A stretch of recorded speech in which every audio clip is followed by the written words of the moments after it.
What the hell am I doing here?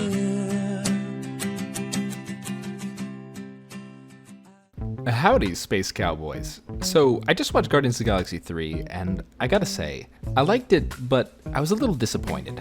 Today, I'd like to introduce you guys to the very new and original do not steal idea that you can always have too much of a good thing.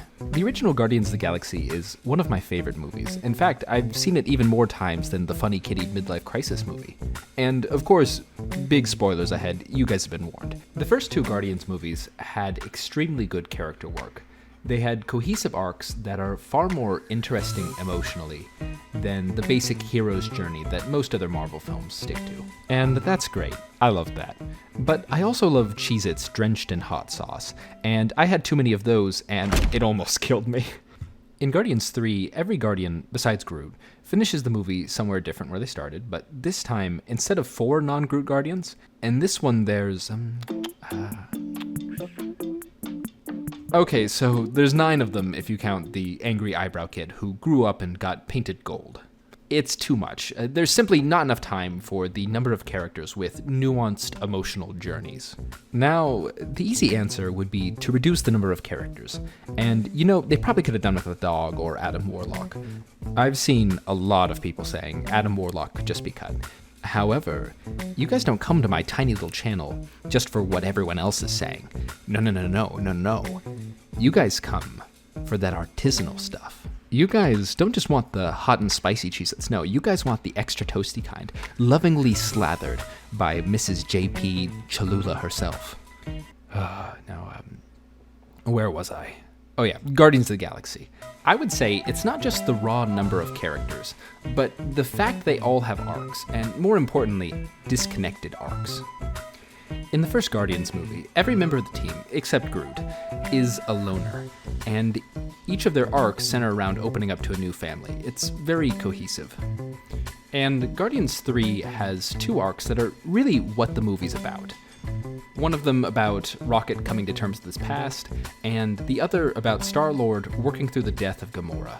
Those two knit together really well because they both focus on coming to grips with loss and the damage that can't be undone. For the film to be cohesive, all the other arcs need to knit together with these primary themes. So let's go case by case. Gamora's arc about learning a little emotional compassion for effectively the widower of her dead clone ties in great.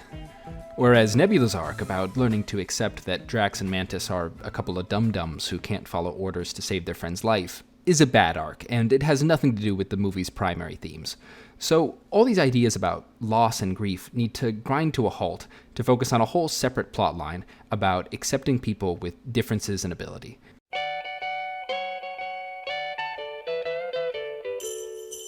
And that one's not even the worst offender. The film also dedicates an entire D-plot to Kraglin learning self-confidence and his relationship with a background gag from the first movie. Listen, I like Kraglin, but it should tell you something that 3 movies in, I still needed to Google his name. Also, there was an E-plot about Adam Warlock learning to value life or something. So now we've got 5 different plots running, and 2 of them completely unrelated to the others. And I think the reason James Gunn made so many plots is because he couldn't cut characters, and he didn't want to include characters without them occupying some kind of emotional space. They couldn't just have Drax and Nebula being around. He needed them to have their own personal conflicts and resolutions. At first, it's nice that in a way, James Gunn treats every character as significant.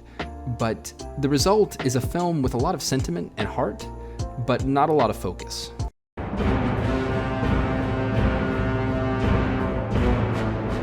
Let's take Lord of the Rings, for example. Lord of the Rings has a ton of characters, most of them with journeys even, but each character's struggles relate back to the primary themes of courage and friendship. Here, one second, I'll be right back. Anyway, Lord of the Rings had a lot more time, with characters making much more simple emotional journeys. And when you compare that to Guardians of the Galaxy 3, it becomes apparent how extremely ambitious James Gunn was trying to fit so much in.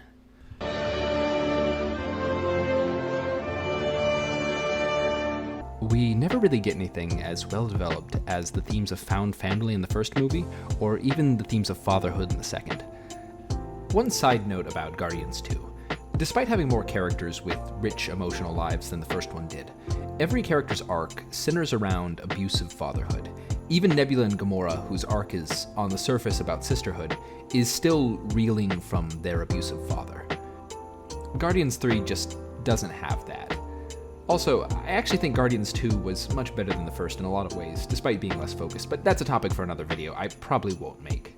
The competing plots just kinda crab bucket each other into space hell. And it's not just that the film's cohesion is hurting. Individual characters get messed up by the overcrowding as well. You see, they wanted to do a plot about Drax not listening, but they don't really have time to give that nuance, so Drax gets Flanderized.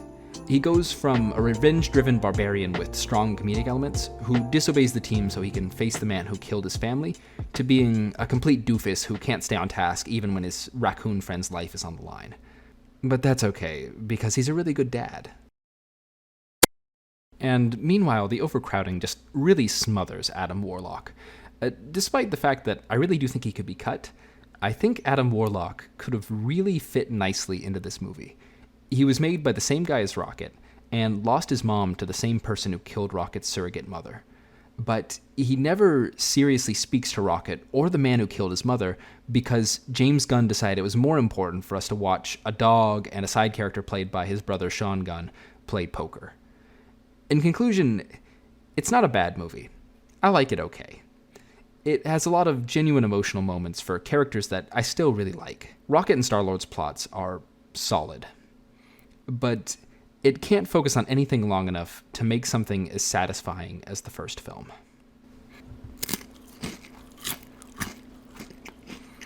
God, I love these Cheez-Its. If you enjoyed that Cheez-It review video, consider coming to grips with that like and subscribe button. And for returning viewers, I've got 2 bigger videos in the works. So, until then, stay bumpin'.